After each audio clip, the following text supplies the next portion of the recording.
I don't want anything to do with Spain. Cut off all trade with Spain, please. Saying that. Cut off all trade with Spain, please. Like, he genuinely thinks he's a king, I think. Do it now. Cut it off. No more tapas, okay? I go to a restaurant. What the hell is a tapas anyway? It's more expensive.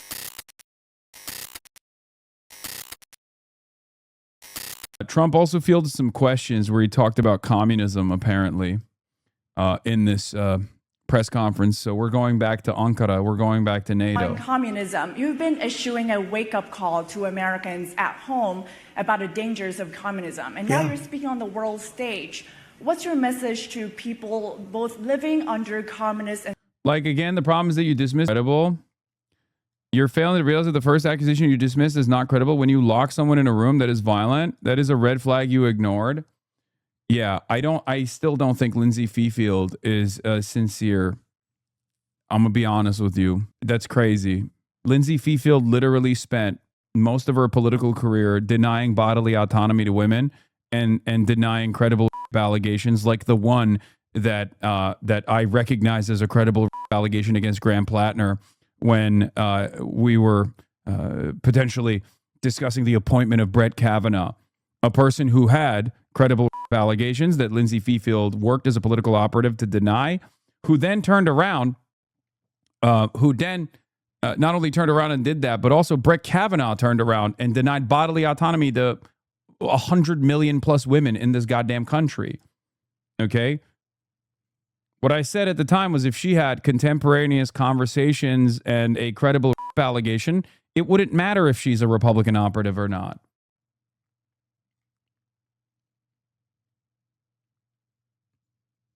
The New York Times reporting on this, I stand by my analysis on the New York Times reporting on this. There will be reporting on how the New York Times actually botched their reporting on this to begin with. Just wait. This is not about like, oh, she's an imperfect victim, so I don't believe her. Paired up with the New York Times reporting that actually took Rasico's statements as a troublesome experience. Don't you feel like that's an entirely different type of report? Socialist regimes, but also people living under democracies like in Europe and America. Her hypocrisy isn't a good argument for the event not happening, and reflexive teaching for it as an excuse makes the environment for victims coming forward worse. America, who might not have realized how close communism has come to home. Yeah, that's a great question. Rape actually, apologist, look, horrible I want to get take. the word. Okay, we're moving on from this. We're going back to the Trump NATO, the Trump NATO statements. Wish you'd ignore the chuds. Sometimes it's not chuds. Because what's forming is communism in the country. And communism's easy to sell. I would be the greatest communist in history. I'd be right up there with Lenin. I'd be as good as anybody. You've got free rent for the rest of your life. What they don't say is that you'll be living in squalor in 12 months. You've got a free house. Would anybody like to have a free house? We'll take it away from somebody. We'll give it to you. You'll have murders all over the place. Communism's a disaster. It's been proven to be for thousands of years under different names, but same thing. It's very important. And, you know, it's funny. One of the reasons I do so well with Hispanic people, I set a record, Republicans. I get great numbers for the election, helped me get elected in a landslide. The Hispanics, because a lot of them came from countries that were essentially communist. You know, whether you call them radical socialist or communist is not that much, but there's a little difference. When they say social democrats, we're social democrats, it sounds so nice. It's not nice. It's a very dangerous term.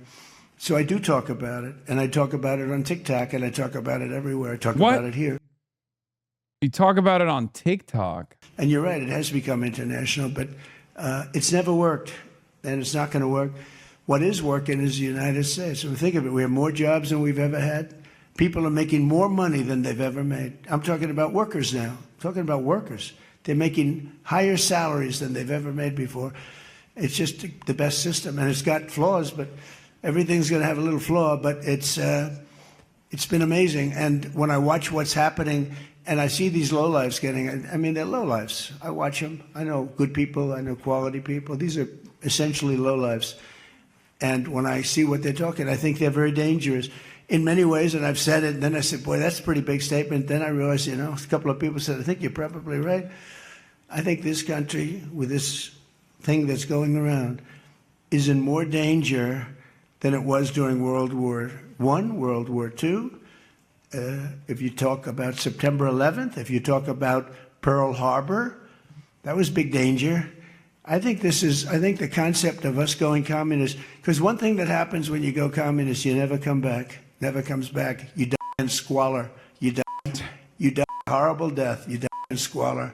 And it gets very evil and very nasty. Great stuff, Mr. President. Thank you. MAGA communism is over. Well, I guess MAGA communists could be like, I could be a better communist than Lenin, and they agree with that. Ay, ay, ay. Meanwhile, while this conversation is taking place, new round of strikes against Iran ordered by Trump to further degrade Iran's ability to threaten freedom of navigation in the Strait of Hormuz. The U.S. says it is holding Iran accountable for what it calls unjustified aggression against commercial shipping and civilian crews. This is from CENTCOM. So back to the same tit for tat back and forth. Great. Much of that money is being spent on American-made equipment. They all want American-made equipment. We're pushing very hard to have the defense companies, and they're great. We make the best equipment, the Patriots and the Tomahawks, and everything we have is considered to be the best. Not by me, it's everybody wants it. I wish we made it faster because we could sell as much as we could make. And as you know, I had Lockheed and every one of the companies, all of the companies who are Raytheon as an example, Boeing. So many of those great companies are now building plants. They had big plants, but they were using them 24/7. I said, that's not the way to do it. You have to build more plants. You don't have to just go overtime. No tax on overtime. Remember that, please? No tax on overtime. Those people are happy.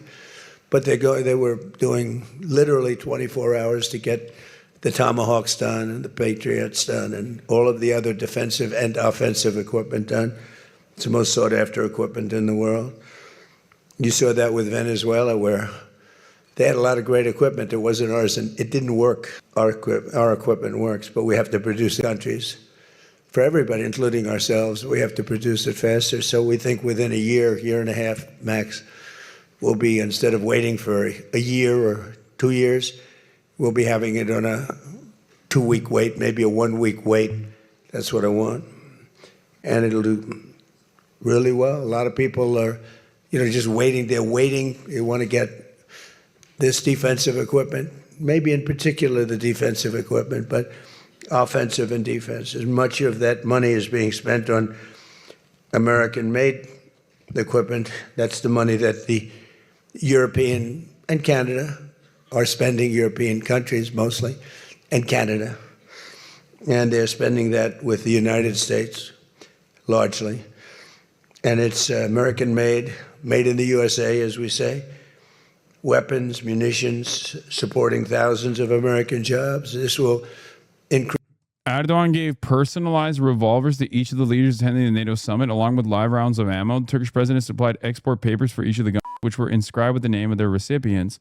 Starmer has not taken home the gun he was gifted, as it would be illegal to bring it to the UK, but left it behind for decommissioning. Dude, give it to me, bro. I'll take it. Free gun. That's also such a strange thing where it's like, here, use this to kill yourself. Like, it can, I don't know what it means symbolically. You know what I mean? Here's a free gun with bullets. I don't know. I find it odd. We have the highest number of jobs. Right now, we have the most people working in the United States that we've ever had in the history of our country. We have the biggest investment ever made, $19.2 trillion. That's 6 times more than we've ever had. Think of it, 6 times more. And what did that were tariffs. Without the tariffs, I think we would have done fine, like at about 2 or 3. The last administration had much less than $1 trillion invested for 4 years. We have $19.2 trillion invested in 1 year. We haven't gone into the extra almost a half a year, 1.5 years. Those numbers won't come out for a little while. So we have $19.2 trillion, not billion, not million, trillion with a T, invested in plants and equipment that's being built all over the country. Eli Lilly is building plants, big drug, Merck, all of them. The drug companies are building. The car companies are building like crazy. In fact, as you probably saw a big announcement yesterday, Toyota is leaving Mexico and they're going to build one of the biggest car manufacturing plants in the world in Texas. That's because of the tariffs, because we don't mind if you build in Mexico, but if you build in Mexico, you have to pay 25% tariff. If you build in Japan, or if you build in any place, now China is a much higher tariff. It's 100% tariff because we don't want to lose our jobs. We don't want to have our workers lose their jobs. We have the largest number of plants being built for the most money ever. Brother, I don't want to sound alarmist, but with the NATO summit wrapping up with an emphasis on increased defense spending / increased Russian and Ukrainian tensions, renewed Iranian escalations, are we not inevitably heading down towards another world war? I mean, one could maybe make personalized revolvers to each of the leaders attending the NATO summit, along with live rounds of ammo. The Turkish president supplied export papers for each of the guns, which were inscribed with the name of their recipients. Starmer has not taken home the gun he was gifted, as it would be illegal to bring it to the UK, but left it behind for decommissioning. Dude, give it to me, bro. I'll take it. Free gun. That's also such a strange thing where it's like, here, use this to kill yourself. Like, it can, I don't know what it means symbolically. You know what I mean? Here's a free gun with bullets. I don't know. I find it odd. We have the highest number of jobs. Right now, we have the most people working in the United States that we've ever had in the history of our country. We have the biggest investment ever made, $19.2 trillion. That's 6 times more than we've ever had. Think of it, 6 times more. And what did that were tariffs. Without the tariffs, I think we would have done fine, like at about 2 or 3. The last administration had much less than $1 trillion invested for 4 years. We have $19.2 trillion invested in 1 year. We haven't gone into the extra almost a half a year, 1.5 years. Those numbers won't come out for a little while. So we have 19.2 trillion, not billion, not million, trillion with a T, invested in plants and equipment that's being built all over the country. Eli Lilly is building plants, big drug, Merck, all of them. The drug companies are building. The car companies are building like crazy. In fact, as you probably saw a big announcement yesterday, Toyota is leaving Mexico and they're going to build one of the biggest car manufacturing plants in the world in Texas. That's because of the tariffs, because we don't mind if you build in Mexico, but if you build in Mexico, you have to pay 25% tariff. If you build in Japan, or if you build in any place, now China is a much higher tariff. It's 100% tariff because we don't want to lose our jobs. We don't want to have our workers lose their jobs. We have the largest number of plants being built for the most money ever. Brother, I don't want to sound alarmist, but with the NATO summit wrapping up with an emphasis on increased defense spending / increased Russian and Ukrainian tensions, renewed Iranian escalations, are we not inevitably heading down towards another world war? I mean, one could maybe make this world war that's happening, right? I mean, it's already, there is war happening all around the world. America's at the site of all of that conflict. America's in the scene of the crime everywhere. But, you know, who knows? But yeah, one thing is clear. De-escalation is not imminent. Russians obviously knew Trump approved giving Ukraine targeting intel for deep strikes on RU energy. Russia answered it this year by providing Iran targeting intel on U.S. bases, radars, and infrastructure. Iran defeated the U.S. Quite a brilliant trade-off. It was from senior fellow at FPRI, Rob Lee, from December, from the New York Times reporting, sorry. But in secret, the Central Intelligence Agency in the U.S. military, with his blessing, supercharged a Ukrainian campaign of drone strikes on Russian oil facilities and tankers to hobble Mr. Putin's war machine. Otherwise, obviously, America would be freaking the fuck out about Ukraine hitting critical Russian infrastructure, specifically for oil and gas. So clearly, the fact that they're not telling Ukraine to stand down implies that they were probably playing a role in the strikes, which is, again, ironic because it increases the pressure on Trump to de-escalate. Because again, the more Ukraine gains leverage by successfully striking critical Russian oil and gas infrastructure, okay, the more market volatility increases, the more Trump has to lean into a cessation of hostilities with Iran. Trump having no investment or interest in the Ukrainian war doesn't change the highest priority that Trump has, which is to fix the energy crisis. Okay? Do you guys understand? Every successful strike on Russian oil and gas infrastructure that gives Ukraine tremendous leverage over Russia, okay, that much is clear, also causes more market volatility. It's this very weird predicament that America's in, where on the one side, the more they give Ukraine bandwidth to strike oil and gas, the more critical it is that they stop the conflict in the Strait of Hormuz. So what do? These are contradictory goals. As the campaign began to show results, Mr. Ratcliffe discussed it with Mr. Trump. The president seemed to listen to him. They had a frequent Sunday tea time. God. According to U.S. officials, Mr. Trump praised America's surreptitious role in these blows to Russia's energy industry. They gave him deniability and leverage, he told Mr. Ratcliffe, as the Russian president continued to jerk him off. The energy strikes could come to cost the Russian economy as much as $75 million per day, according to one U.S. intelligence estimate. The CIA would also be authorized to assist with the Ukrainian drone strikes on shadow fleet vessels in the Black Sea and the Mediterranean. Gas lines would start forming across Russia. This has been happening since the beginning of this month. As Financial Times also reported, Ukraine is striking Russian energy infrastructure at an unprecedented rate, according to the Financial Times data analysis showing that Kyiv's intensified drone campaign is spurring Russia's worst fuel crisis in decades. Analysts attribute the growing success of Ukraine's drone campaign to its ability to significantly increase production as well as improve management. American intelligence assistance has also played a role, aiding Kyiv in charting the best paths for its drones and helping to skirt air defenses, senior Ukrainian officials told the Financial Times. Since the beginning of 2026, Russian refineries have been hit at least 194 times, an 11-fold increase from the same period the previous year. I don't think the U.S. objective in energy costs, it is hegemony. In that case, the U.S. is trying to balkanize Russia and take over Iran makes complete sense. No, the United States, as the hegemonic superpower, has obviously the highest interest, the highest priority interest for the United States is to maintain and stabilize oil and gas prices. Okay? A complete collapse of the international order will happen if there is no more oil and gas. It will ruin everything. But at the same time, Ukraine's successive strikes on Russian oil and gas, the oil and gas infrastructure, has given Ukraine tremendous amounts of leverage. Please stop linking me fucking Mitch McConnell memes leaving the goddamn hospital. Okay, stop. It's wild how much of a blind spot these agitprop media sites fail to mention Ukraine is also taking exponentially worse losses and having its infrastructure decimated, but of course they won't mention any of that. Yes, but again, Ukraine is suffering blows, certainly, as Russia has obviously increased the intensity of its civilian targeting, whether it be critical civilian infrastructure or whether it be like directly killing civilians.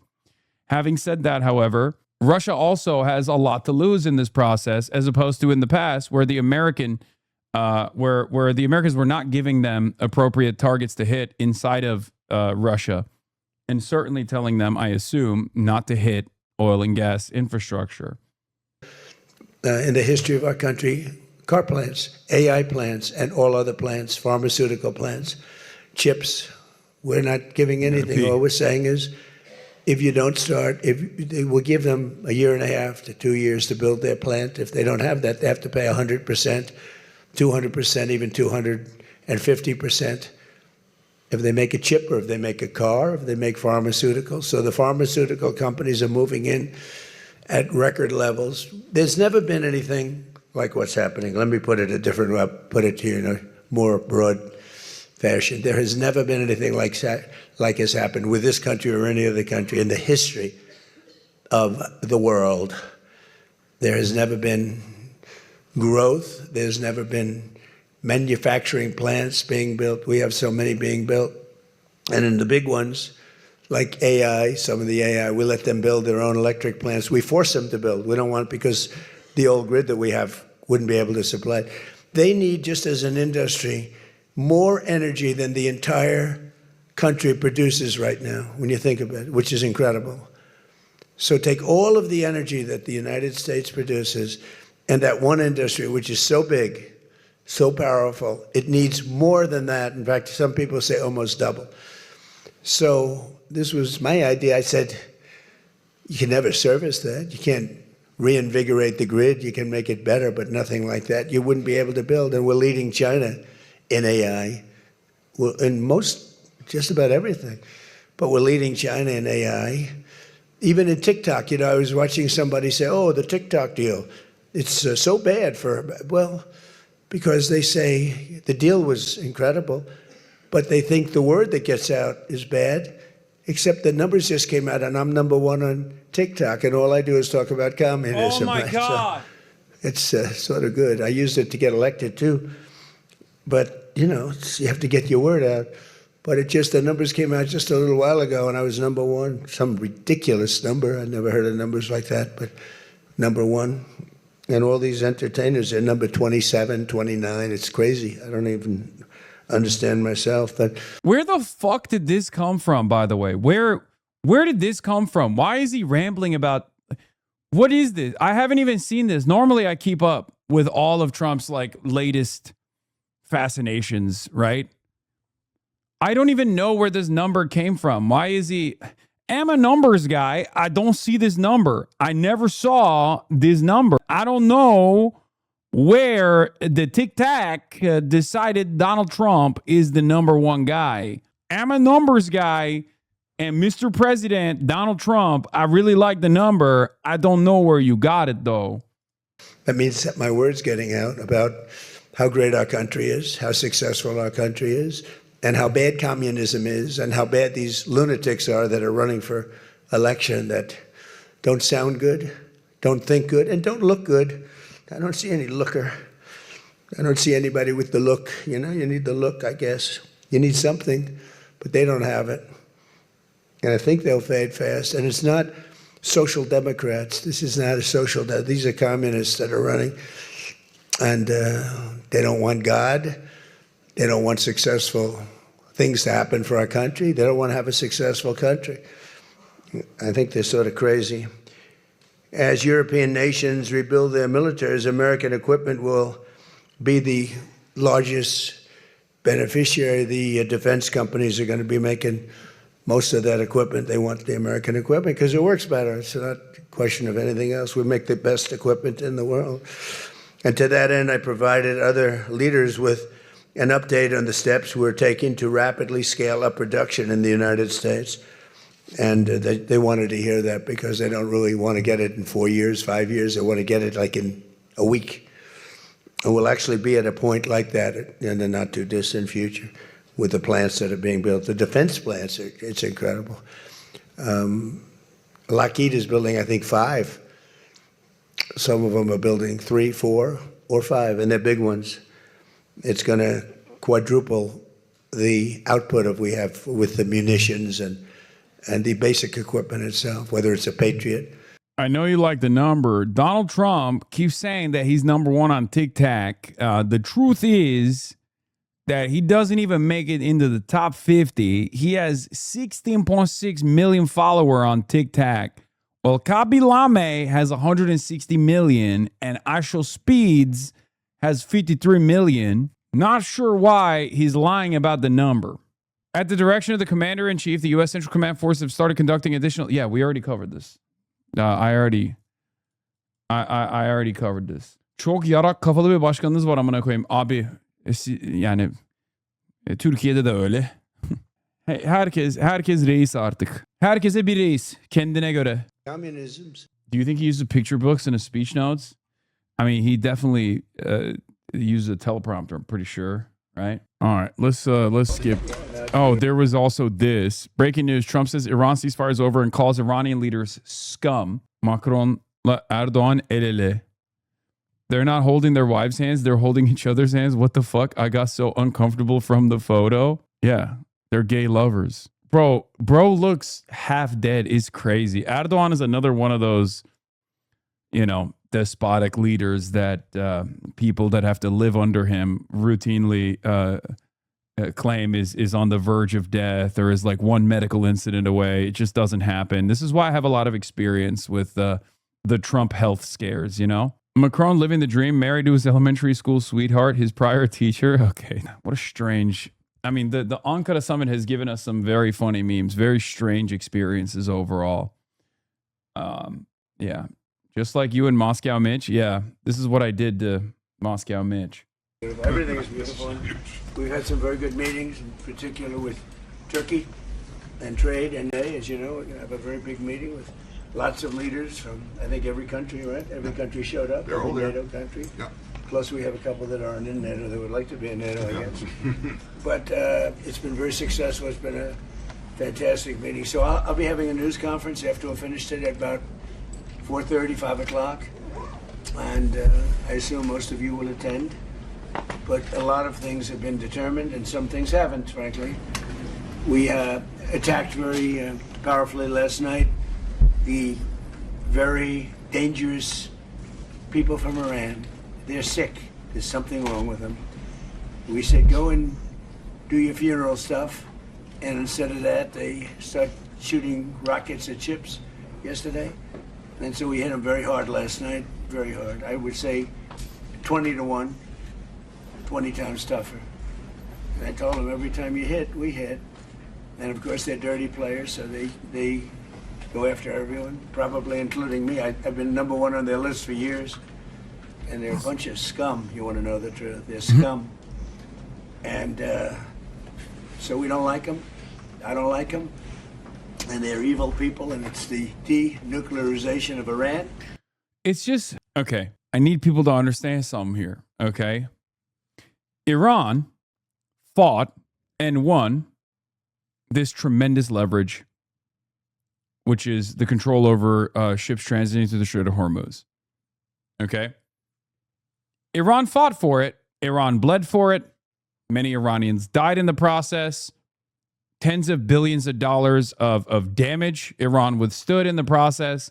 There's just no way that they're going to magically allow the United States to now casually send ships through the Omani coastline. Okay, Lamau, what are you reading? I'm reading chat. What do you think I'm reading? So obviously, they're not going to decide to throw that away. They're not going to magically throw that away, especially when the United States has come to the table for a potential long-standing cessation of hostilities. Okay? All the United States is doing in the process by sending ships off the Omani coastline is goading Iran to go back into the battle. What is gained through war cannot be lost through diplomacy. Yes. So whenever Donald Trump comes out and is like, oh, they're violating their treacherous scum, they're whatever, like what gets lost in this conversation is that the memorandum of understanding from the Iranian perspective also gave them control over the Strait of Hormuz. Iran basically said, look, we're going to allow all the ships to go through. They just have to go through on our side. They have to go through with our control over the Strait of Hormuz. For America, the biggest problem is allowing Iran to keep that leverage, allowing Iran to keep this very powerful tool, control over the Strait of Hormuz. So when they say, oh, Iran is actually violating the memorandum of understanding, they're scumbags, it's not true. Iran is not violating the memorandum of understanding. Iran is actually abiding by the conditions set forth within the memorandum of understanding by, trying to maintain their leverage. America doesn't want that leverage, so they're trying to sneak ships through the Omani coastline. That's the reason why Iran initially retaliated by striking some of these ships, right? They're just enforcing their side of the bargain. And we're going to denuke it. We're not going to let them because they're crazy and they can't have a nuclear weapon. And they go around killing people. They've killed thousands and thousands of our soldiers. They've killed hundreds of thousands of innocent people. Yeah, this was an interesting question, too. Paige says, last month, you said Iranian leaders were very rational people, nice people to deal with, strong people, smart people. Today, you said they were scum, sick people, and being led by sick people. What changed? Mr. President, Tyler Pager with the New York Times. Last month, you said Iranian leaders were very rational people, nice people to deal with, strong people, smart people. Today you said they were scum, sick people, and being led by... Can we be honest that you're not qualified to give a professional opinion on what? On political commentary?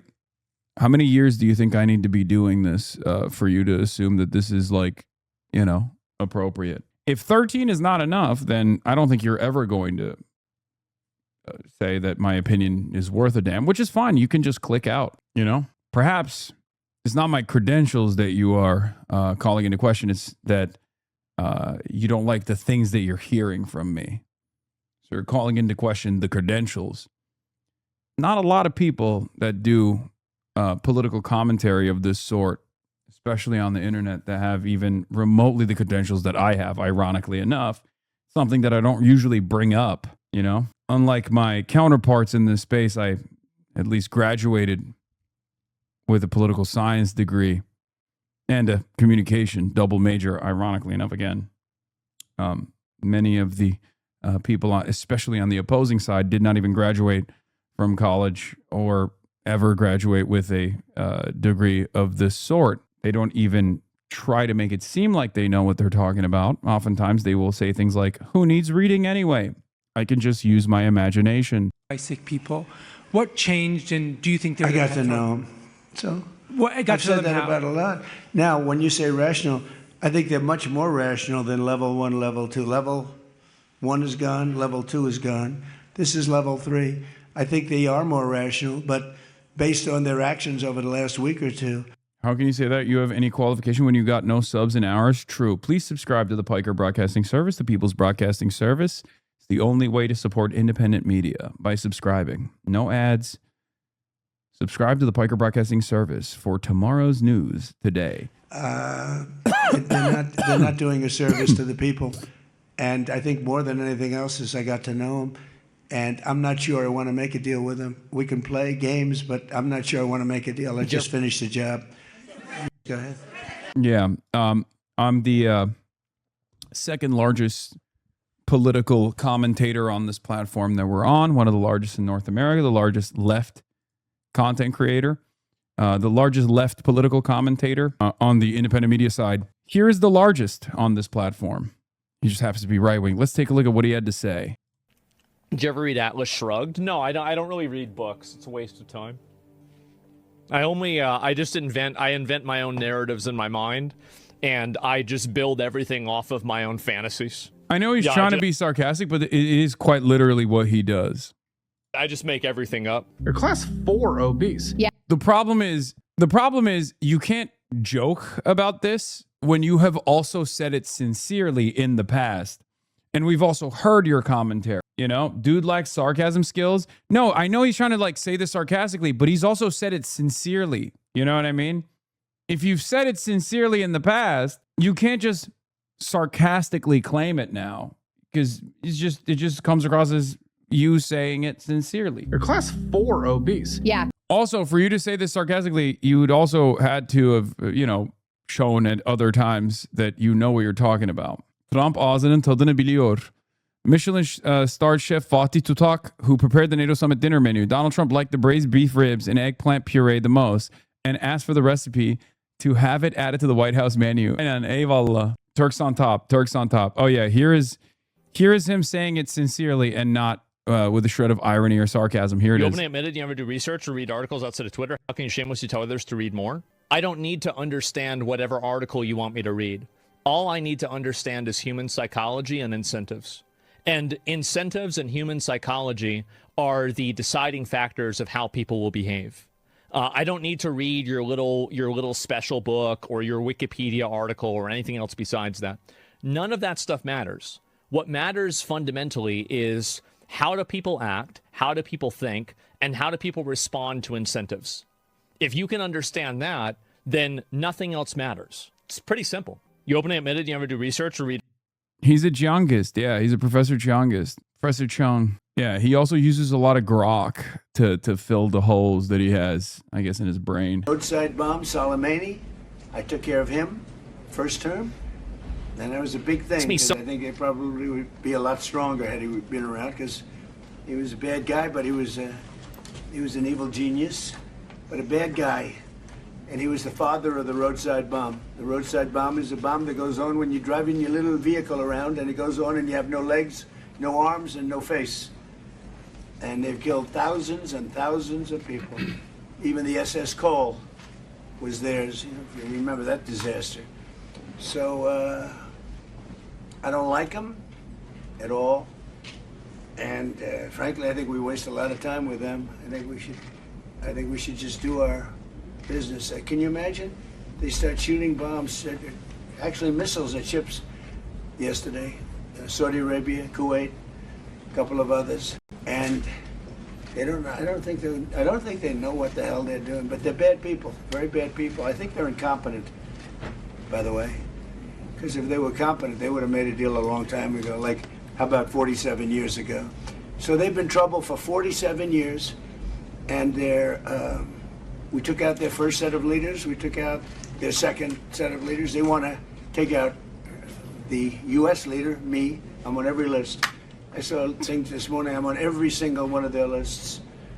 And so far, I guess I've been a little bit lucky, but that maybe doesn't last very long because that's the way it goes. But we have great people. But these are evil, sick people, and we have to rid their cancer. Their cancer. And you know what you do? You got to cut out cancer early. And that's the way I feel. And I want to thank Mark. He's been a great Secretary General of NATO. I'm not happy with NATO because of what they did with Greenland. And I'm not happy with NATO because of the fact that they didn't want to help us with the state sponsor of terror, that's Iran. They were unwilling to help us. Now, in all fairness, I didn't speak to Mark about it. I think if I did, it might have been different. But we didn't need help. But I was really testing. I wanted to see whether or not they'd be there. And the answer is they were. I spoke to Germany. I spoke to France. Spoke to UK. Spoke to Italy. I didn't speak to Spain. Spain is a wasted cause. We don't want to do any trade business with Spain anymore, by the way. I'd like you to cut it off. Spain is a terrible partner in NATO. They don't participate. They don't pay. I don't want anything to do with Spain. Cut off all trade with Spain, please. Saying that. Cut off all trade with Spain, please. Like, he genuinely thinks he's a king, I think. Do it now. Cut it off. No more tapas, okay? I go to a restaurant. What the hell is a tapas anyway? It's more expensive for tiny plates. Who the hell do you think you are? Cut it off. We're done with that. Big plates only. No more tiny portions. I don't like it. This is food for ants. Finger foods. Including visits. Watch them come running back. Oh, they'll come running back. They treat this man terribly. And this man's a good man, too. Great man. They're lucky they have him. But Spain... God, I've never seen someone reduce themselves so much, so publicly, debase themselves. What a humiliating, spineless piece of shit Mark Rutte is. Dude sitting across from him is just fucking lighting the entire planet on fire. And he just sits there and goes, nope, that is daddy. That's daddy. Oh, thank you for saying I'm good. Daddy, have I done well by you, Daddy? Doesn't agree to anything. And you shouldn't carry him. I mean, you sort of automatically carry because you're protecting an area, so they're there. So they probably figured they have to protect us, right? But we don't have to. We don't have to trade with them. I don't want to do any more trade with them. All right? Yes, take it immediately. You don't even talk to them. They're hopeless.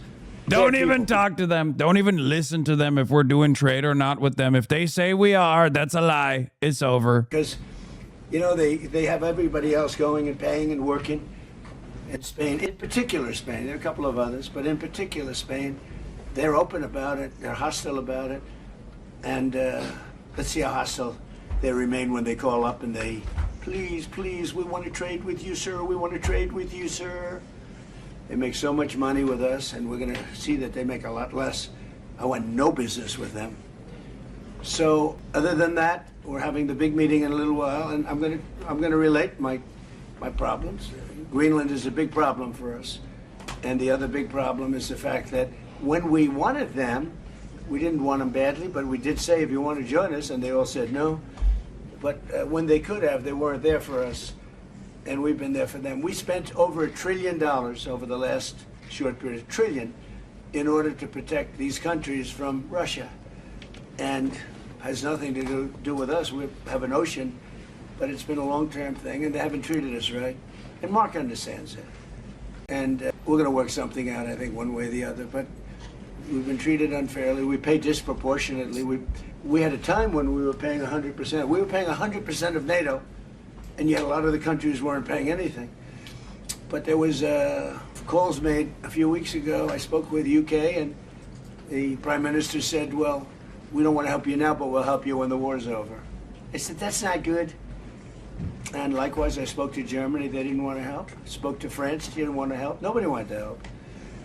Some of the very small countries wanted to help because they're the most vulnerable. I mean, that's the only reason they wanted to help. So I appreciate you being here. We're going to be going back together, many of us together.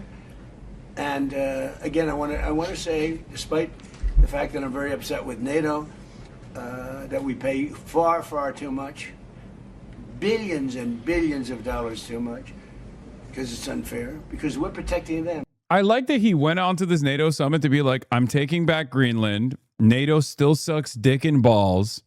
All of you need to keep giving more money to NATO. Like, it is just, but we've gotten so used to him doing this every single time that it's not even like seen as a disaster at this point.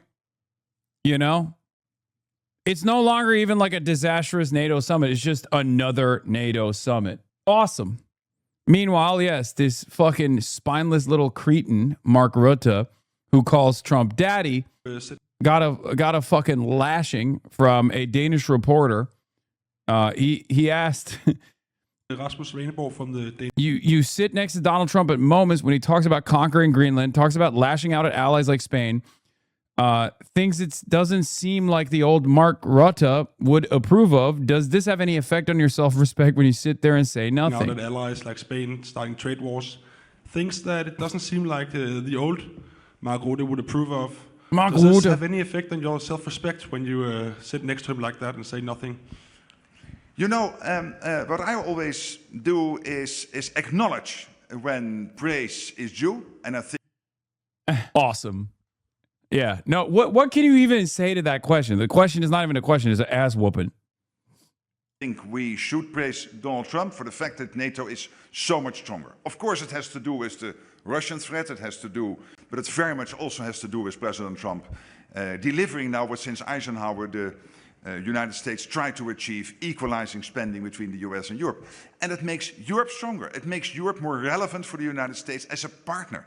So that is the transformative character of this summit, of what happened in The Hague, the implementation since The Hague, this summit as a point in time where we take stock, and I think that is extremely important. And when it comes to Greenland, I already explained, we had a meeting in Davos, and I said, I agree with you when it comes to Russia, when it comes to China, gaining access to the High North, but let's do this together. We have NATO for this, let's work together on this. This is exactly what we are doing. Okay, we have very... EU is just America orbiter and Iran is a snarker. Am I understanding politics? Yes, you've nailed it. You've nailed it. Thank you. He did another press briefing with Syrian President Al-Jalani, and he said he will be informing Congress he will be removing Syria from the state-sponsored terror list. Yeah, I saw that. So we protect them, but they're not there for us. Think of it. It doesn't work. But I want to say this is a great leader. They're lucky they have him. OMG, it's Hasan the Savior, the Messiah, the one to save the world from communism, T, propaganda, fascism, socialism, and shocking his dog XD. It's awesome. Thank you. It's your biggest asset. You want to know that? I don't even know what T Mark, propaganda is. Absolutely. Thank you so much, Mr. President, dear Donald. Let me start with Iran. We discussed it last night. Dude, my my haters have gotten significantly dumber. They were always pretty stupid, but as the years have gone by, I don't know what happened, but like they've just gotten stupider and stupider. I don't know how. It's incredible. At the presidential palace, I think what you did, degrading the nuclear capability, crucial for Israel, the region, for Europe, degrading the ballistic missile capability of Iran, crucial for Israel, for the region, for you. Yeah, he's straight up. He just sat there. He sat there and was like, it is so good that you are destroying Iran and its ballistic missiles capability. Everyone here, including Donald Trump, knows that that's not what happened, right? Like, that didn't happen. That did not happen. We know that it didn't happen. Mainstream reporting on it shows that that did not happen. And one of the best pieces of evidence for why it did not happen is the fact that Iran kept fucking striking Israel until they were like, okay, let's just stop doing that, please. And not only that, but NATO's position currently and the European allies' position currently is please follow through on the memorandum of understanding and end this war, because it's leading to energy market collapse. None of this is beneficial for Europe. The continuation of the war is not beneficial for Europe in any meaningful capacity. And yet Mark Rutte has to sit there and be like, no, this is great. This is awesome. Thank you for degrading the ballistic missiles, the ballistic munition striking capability of Iran. That's why things were looking up when he did the Palace Versailles signature. Yeah, here it is. Here it is. Look at this. Look. They asked him, what is your reaction to the recent U.S. attacks on Iran? NATO's Rutte, I think it was absolutely necessary. Iran is violating the ceasefire. Yes, sir. What is your reaction on the recent U.S. attacks on Iran, and why don't you fear that this will overshadow this summit? Well, I think it was absolutely necessary because when you have a ceasefire and Iran is basically violating the ceasefire, we see what happened yesterday with ships being attacked. I think it is totally crucial that the U.S. forcefully reacts. Yes, sir. What is your reaction on... Oh my God. Drone production for Russia is being cooked is one good thing I'd say, but I don't know beyond that. Russia has its own drone productions, I thought. No, I don't even think that they rely on Iranian drone facilities any longer. Do they? For the whole world. And then trying to bring this to a peaceful end. They attacking ships yesterday. I think what you did last night was absolutely necessary. It was a very strong response. He's so full of shit. What about when Israel ignores the ceasefire? No, that's good. He loves when Israel ignores ceasefires. Are you kidding me? Anyway, there's more from the NATO summit. Trump says Ukraine's escalation inside of Russia could help end the war. On occasion by phone. We had a great talk the other day, I think, very positive. And I think we have some very good stories to tell, what's going on. He wants to see a settlement, and I think President Putin wants to see a settlement. And usually that means a settlement, but who knows, this is a tough one. But I just, we just had our NATO meeting, and it was a great meeting. Yeah, see, pretty much all drones used in Ukraine are produced in Russia now. Russia to produce over 32,000 drones each year by 2030, TASS reports. Yeah, they're no longer drop shipping Shaheds like they were initially. Probably heard it was a great meeting. There was a lot of love in that room, a lot of unity, and I don't think it could have been. Marco, what do you think? It couldn't have gone much better. Do you have a feeling as to what you just saw? Very positive. A lot of unity, strength in it. Yeah, really good. Scott, what do you think?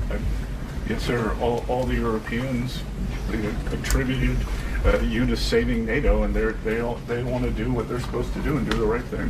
Yeah, there was something very special, and I will say that what they've done with Turkey and President Erdogan has been a friend of mine. He's been a friend of mine for a long time.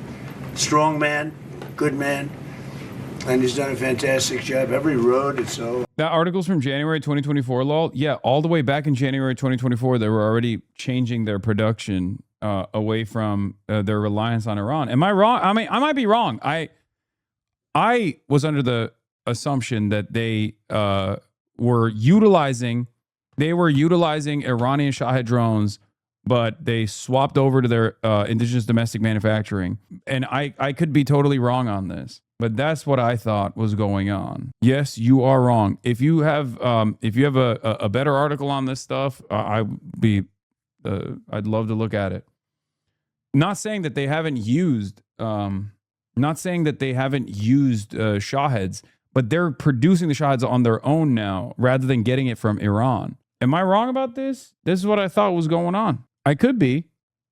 Russia lifts lid on secretive drone factory as satellite images reveal rapid expansion at key site. This is from 2025. Yeah, see, they're making Shahed drones at their own facilities now. I don't know why I can't fucking see this article, God damn it. Here's another one. How China supercharged Putin's drone factories. Moscow is ramping up production of its giant arms complex fueled by components from Beijing and Tatarstan. You are correct. Their domestic product Shahed is called the Garen 2. I think they're very confused on what now? You just said two things. Ukraine importing from Russia and about Iran. Wait, what? Ukraine? No, I think you misunderstood my point. My point was Russia initially got a lot of drones from Iran, Shahed drones. Then they ramped up Russia, not Ukraine. Why the fuck would Ukraine get drones from Iran? What are you talking about? Yes, that's what I was confused about. Did I misspeak? If you rewind, if you subscribe, you can rewind. No, I never intended to say that Ukraine gets drones from Iran. No, I'm talking about Russia. I probably said Russian drones used in Ukraine, and then you misheard me. Everything's perfect. He's from the airport to the destination, everything's been perfect. So we had a really good meeting, and we thought this would be a good time. Yeah, when I said majority of drones being used in Ukraine by Russia, okay, that's where the misunderstanding comes from. I said drones, the majority of the drones used in Ukraine, when I'm talking about by Russia, like the drones being deployed in Ukraine by Russia, are now Russian manufactured. Time for President Zelensky and I to meet, and we'll see what we can do.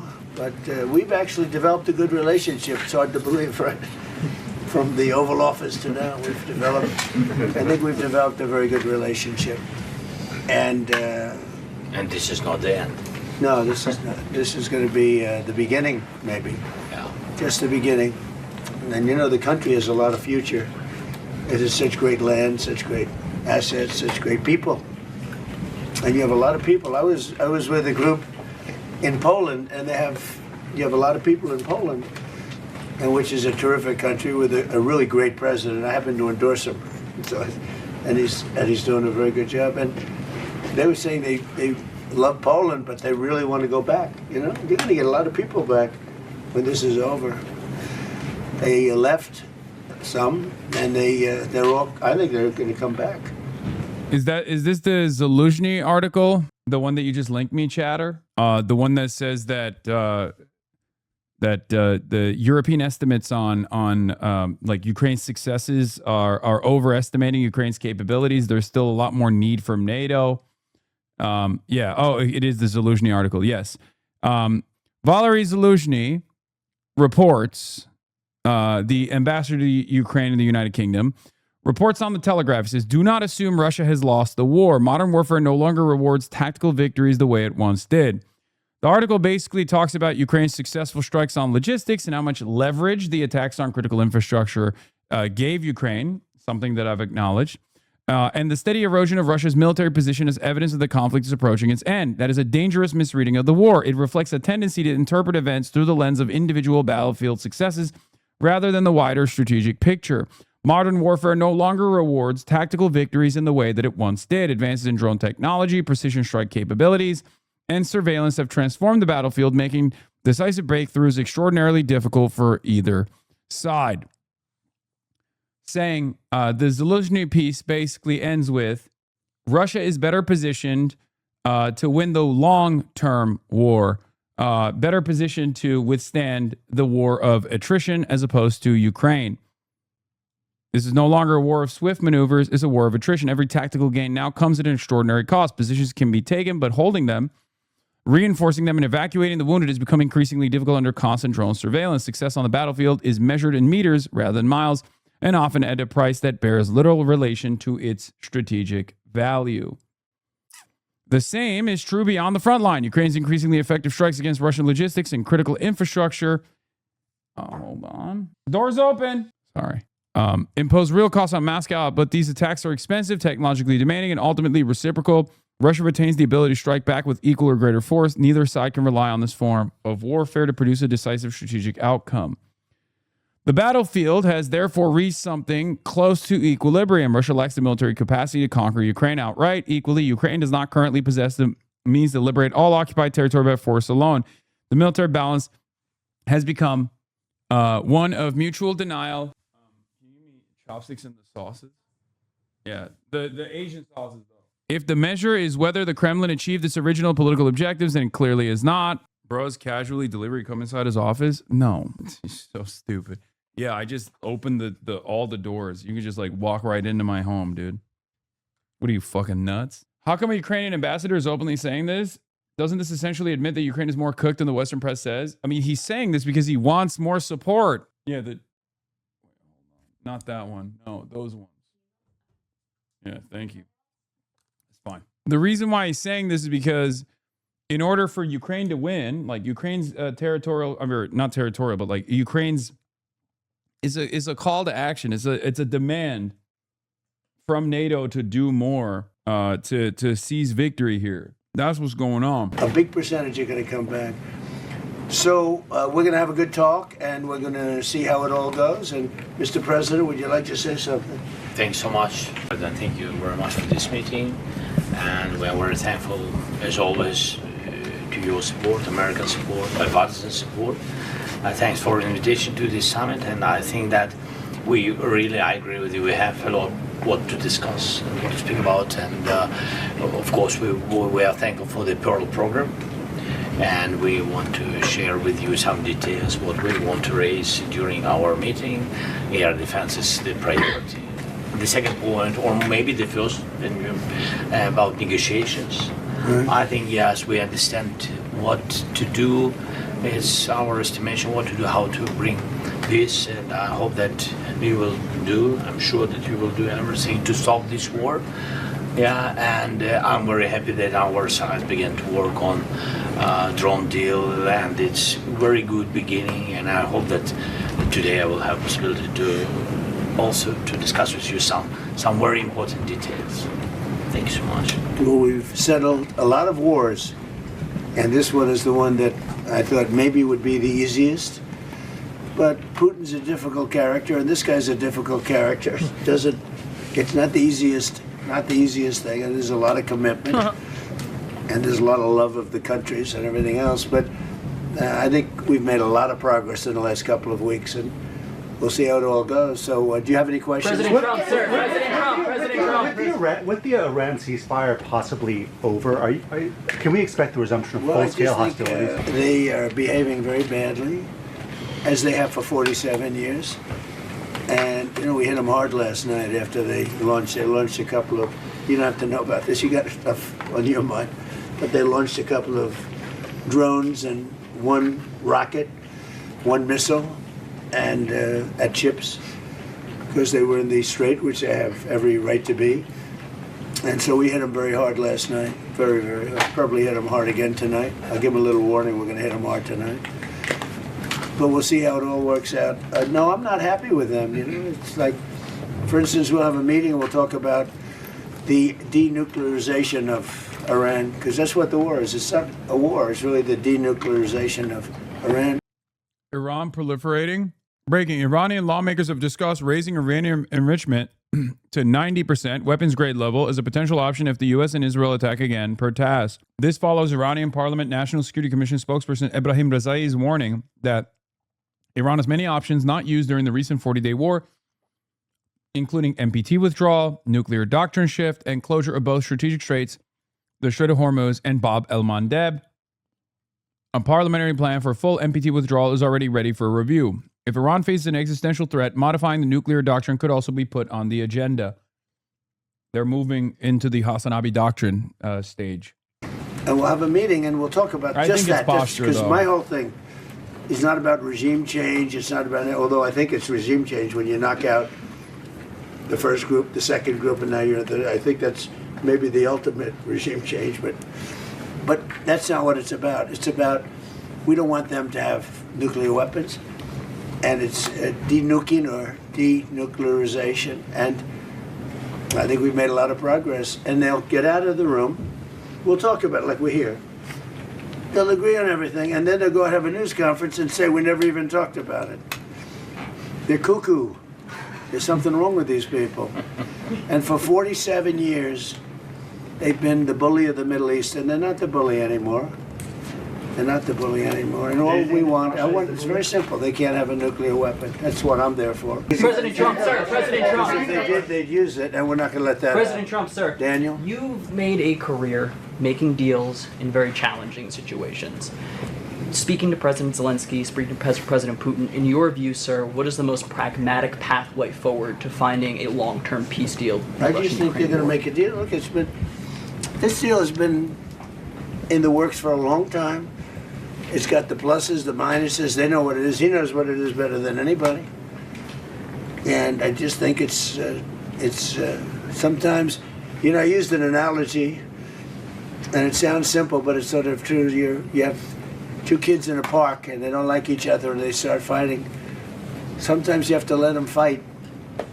Let them see that it's tough. You know, it's tough. Fighting is tough, and he's done an amazing job. Look, he's been very effective. Now he's had. I mean, this is partially the reason. This is partially how you can tell since the strikes on oil refineries and shit. Like, there has been a lot more leverage for Ukraine because Trump is now talking about Ukraine positively. You know what I mean? At least they've been able to make a convincing case to Trump that Ukraine has, has charted some gains here. The best equipment because he's had our equipment, and he's had great. But somebody has to use that equipment, and you have a lot of brave people that are using that equipment. And Russia, you know, it's a big country, but it's a big force. Russia's always been a big fighting force, so you know it's. But I really believe it's ready. It's very interesting because you'd almost say it's worse than ever, and maybe it isn't. Sometimes with war, and you study war, and I've studied it so long, for years, long before I did this, sometimes it's when it gets the worst. Definitely. Donald Trump definitely studied war long before he became president. And I don't know that it's the worst right now. It's consistently bad. They lost 25,000 people were lost, kids, young people, last month. And we had a month. 35 2 months ago, and I would say more Russians, and but it's just they're people, and there's actually very little difference between the people. I mean, you know, it's like the Russians and Ukrainian people, and they can get along, but it's a nasty war. Thousands and thousands, mostly soldiers, are being killed. The battlefields, I see pictures and it's horrible. He thinks it's horrible. We all think it's horrible. And the president wants to get it done, and I believe that President Putin wants to get it done, and that should be a good combination. Mr. President, what is your assessment on Ukraine's strike on Russian oil refineries and military factories? Where are you from? Ukraine. Come on, they're the same people. Phrase the question differently. Stop fighting. Ukraine delivered strikes on He's like, Russian just as my military best friend factories Vladimir Putin says. Just as my best friend Vladimir Putin says, you guys are the same people. Why are you fighting? Just give it up.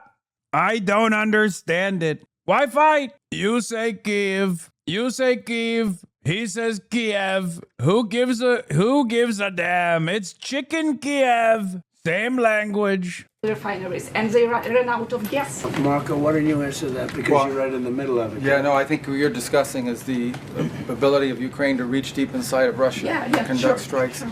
I think that's one of the dynamics that's changed in this war over the last few months, and that is that Russians are finding it more difficult to defend their own airspace. And what we hope that means is that it's going to create the space now to negotiate the end of this war. It's an escalation. But it's also an escalation that can help lead to an end. Mr. Putin might be seeking for the settlement. So where are you from? Radio Free Europe's Ukrainian service. I'm from Ukraine. Okay, good. Because I talked to him.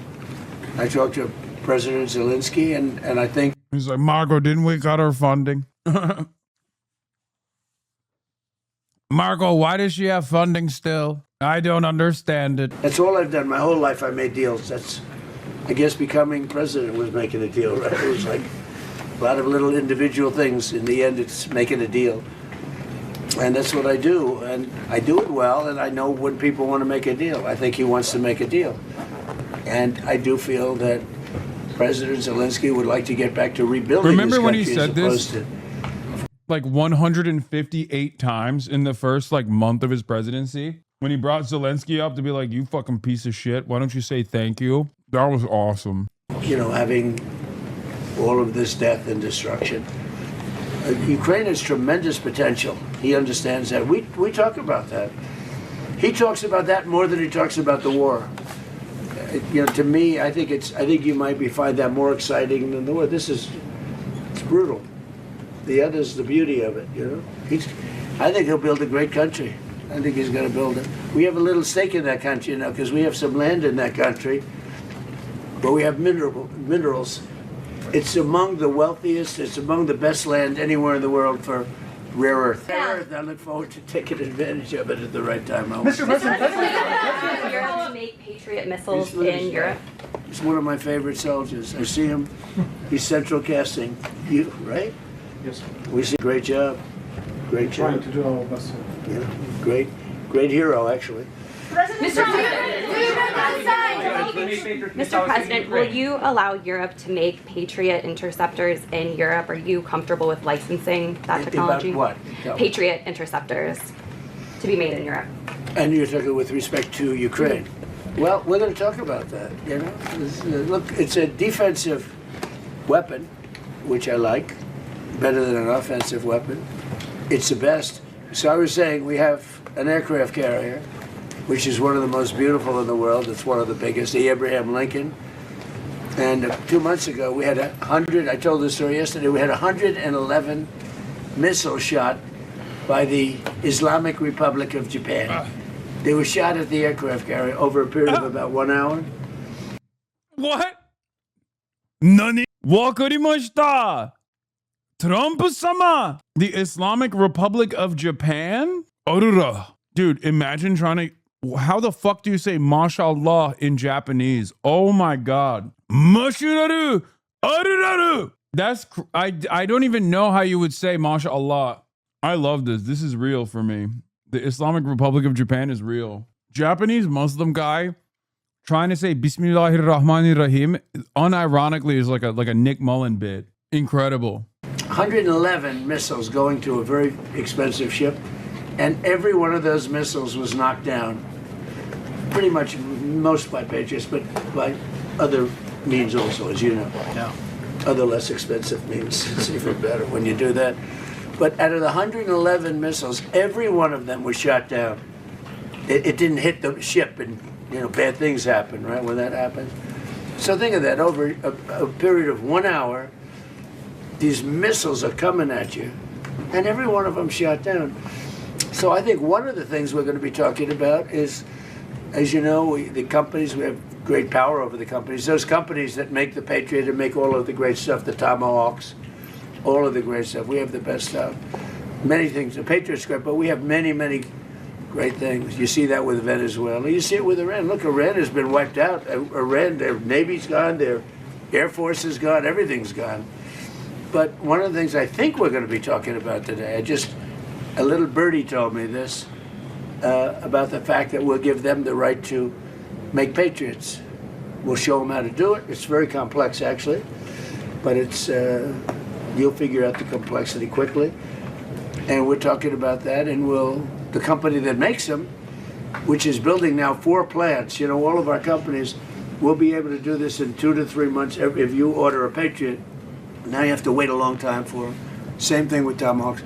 We have a lot of certain equipment, but with they call it the elite equipment, and you don't need elite equipment necessarily for a war. But so one of the things we're going to be talking about is we're going to give a license to you to make Patriots. That's pretty cool, right? This way you can't complain that we're not giving them enough. It's say make them yourself. We haven't informed the company of that yet, but that'll work out all right. You know, I'm sure they'll be thrilled. But you know, they'll be able to do it. You'll be able to figure that out. Most countries couldn't do that. Yeah. If I said that to most countries, they wouldn't know what I'm talking about.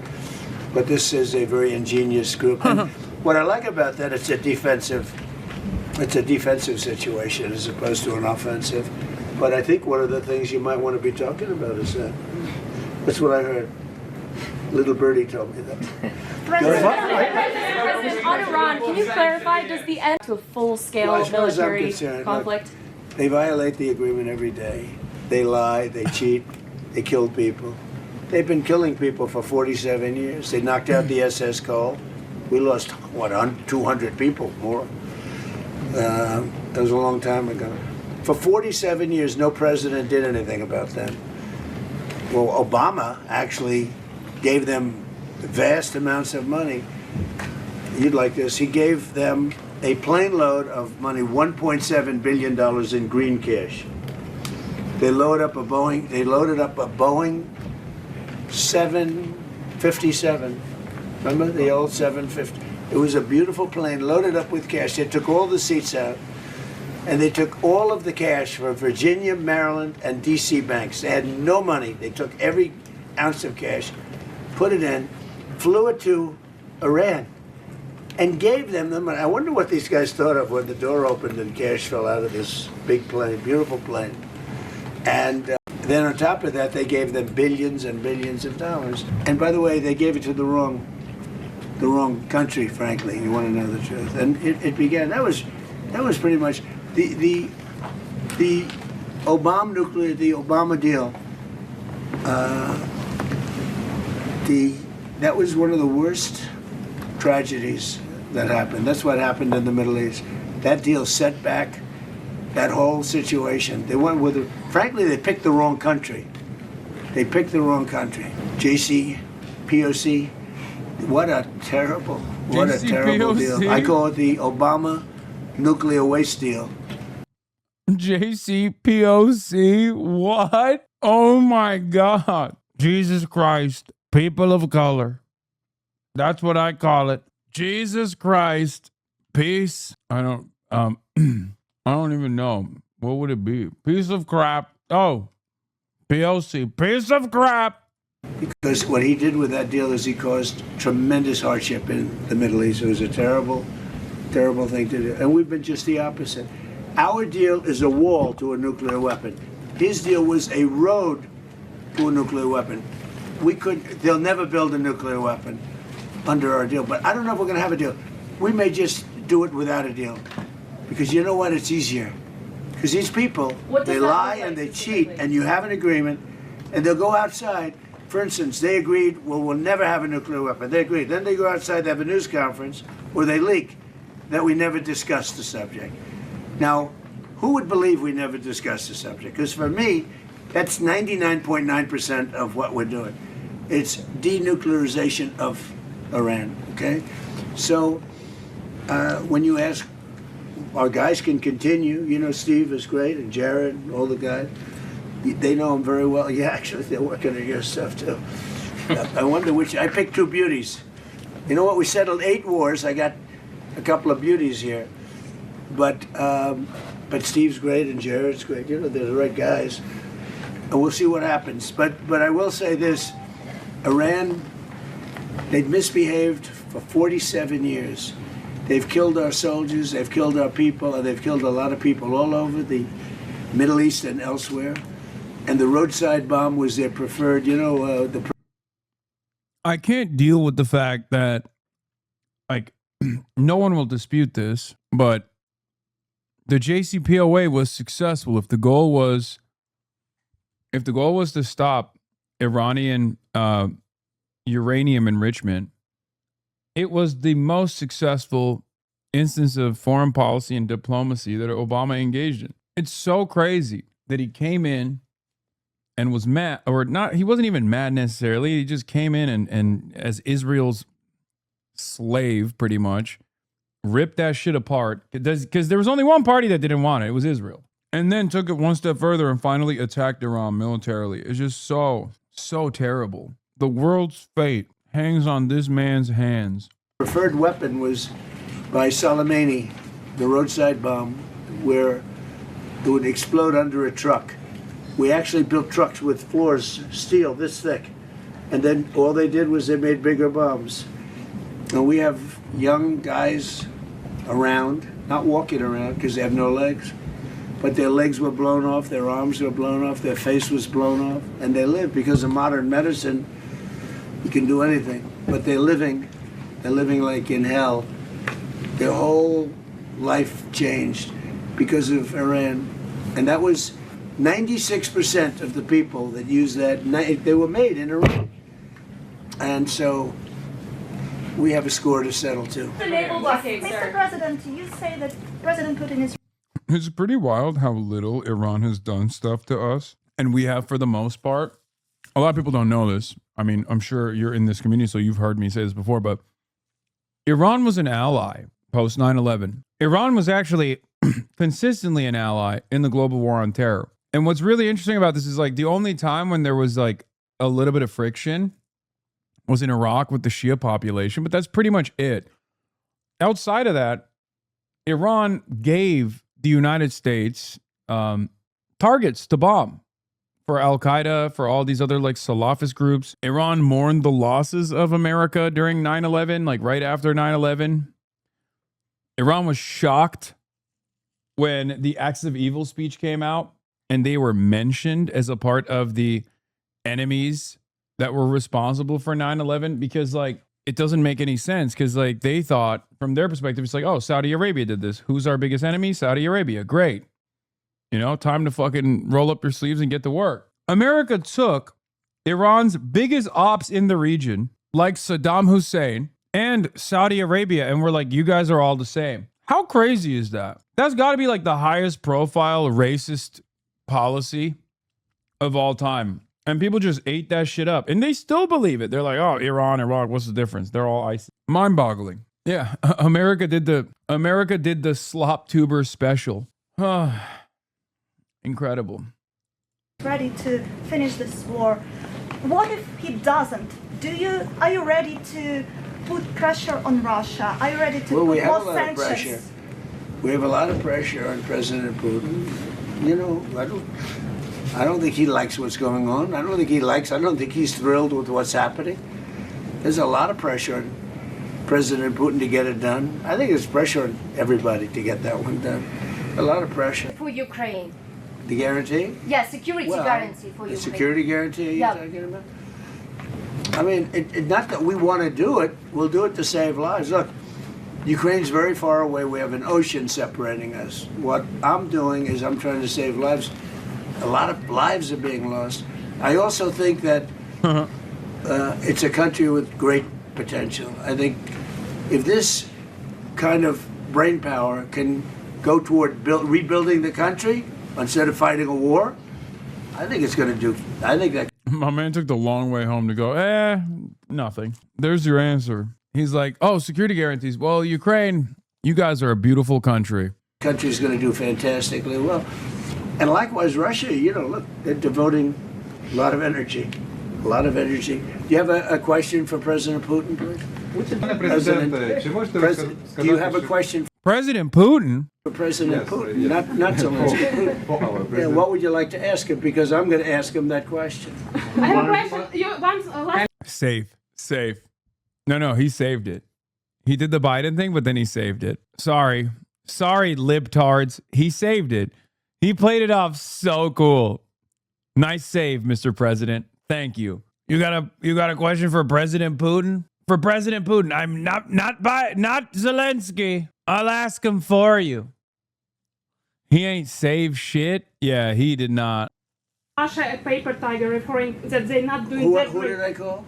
I'm from Telegraph UA, Ukrainian media. No, give us a question, not for Zelensky. Give us a question for Putin, because I'm speaking to him today. Yeah, Putin, Why is it a good, hard question? when will he end this war? Okay, bro, we get it. You fucked up. You don't have to be like, oh my God. You know what? I respect him. I respect him for sticking to it. He's like, no, I wanted you to ask. No, I wanted you to ask a question for President Putin. Not for this guy, Zelensky, for President Putin. I know the difference. Look at Zelensky's face, bro. Look at my man's face, bro. Mr. President, please just let me answer a question. We need more money and Patriot missile. Mr. President, I know I have to sit here and say you're doing all right.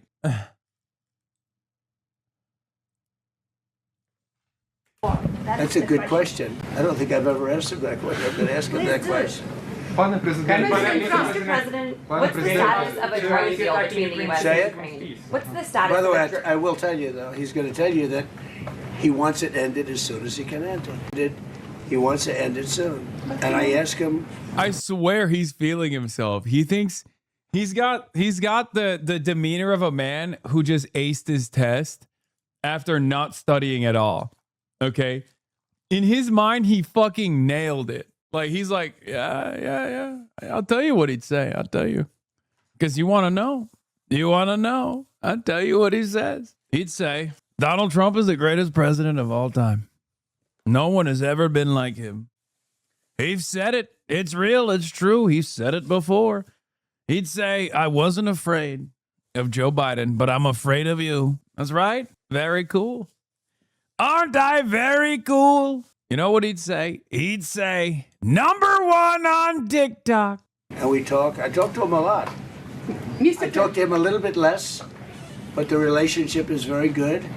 But I talk to President Putin a lot. He wants to end the war. Mr. President, a lot of people don't believe that. Doesn't he want the status of a drug deal between Ukraine? What are President Putin's conditions for ending the war? Do you know what? Well, they were certain conditions that were a little bit different. I think they're changing. I think they're probably getting a little bit better toward some of the things that you'd like.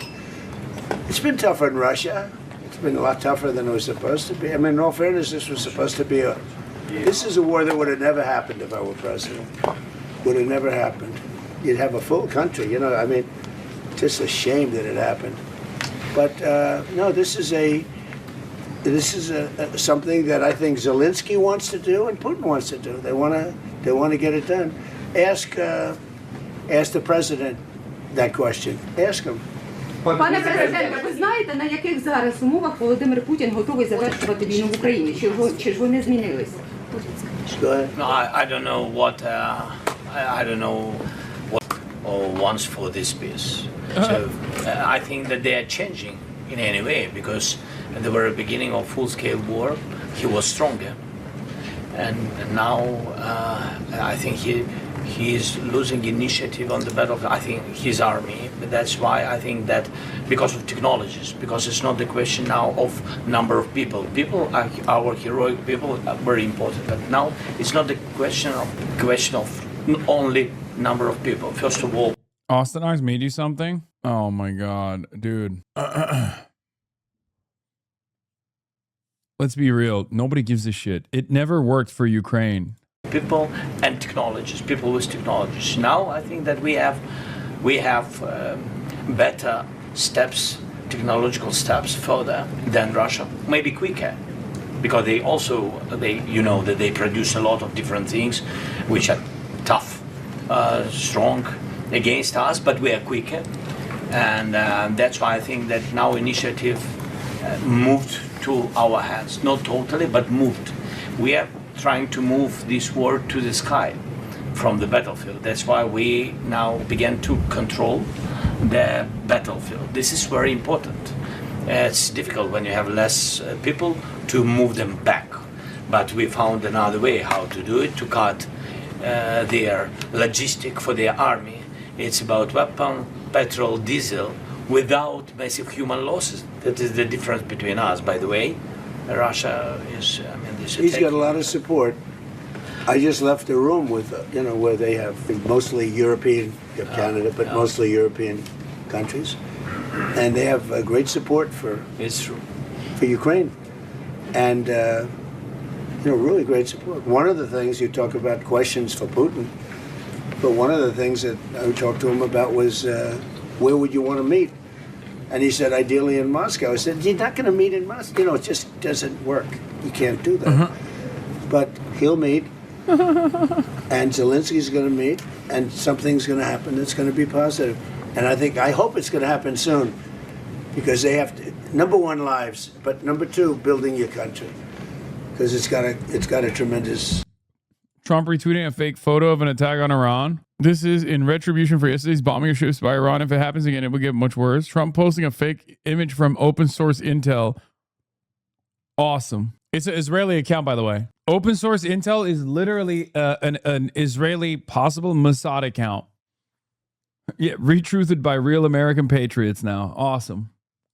Future, in my opinion. Yeah. Where would it be held and when would that happen? I don't know. Mr. President Putin, I would love to meet in Moscow.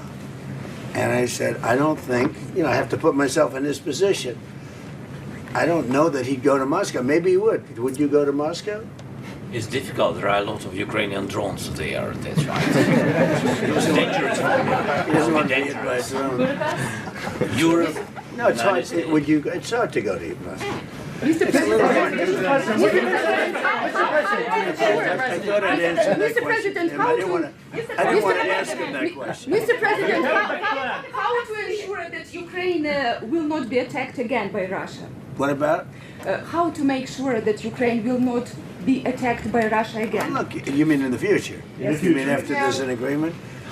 Well, we're going to work on a security guarantee and Russia respects us a lot, and we're going to work on some kind of a security. If we can make the right deal, we'll help Europe. I mean, Europe is going to be watching it, but we're going to be helping them, and we'll work on some kind of a security package that will make sure. I don't think that's going to happen. I think that if we make a deal, Russia is going to be very happy, and they're going to get on with other things. They have, by the way, as a country too, they have tremendous potential. They have tremendous land. This is the most lucid he's seemed in a while. Yeah, because he had that Turkish eggplant puree and the braised ribs. He's been maybe eating some baklava too. Baklava yedi baklava. That's why. Valuable land that they can do things with, and they have tremendous potential. But I don't think it's going to happen. I don't see, that question is, oh, they're going to attack again. I don't see it at all. I think they've had it. This has been going on. You're a clown. You're funny. Thank you.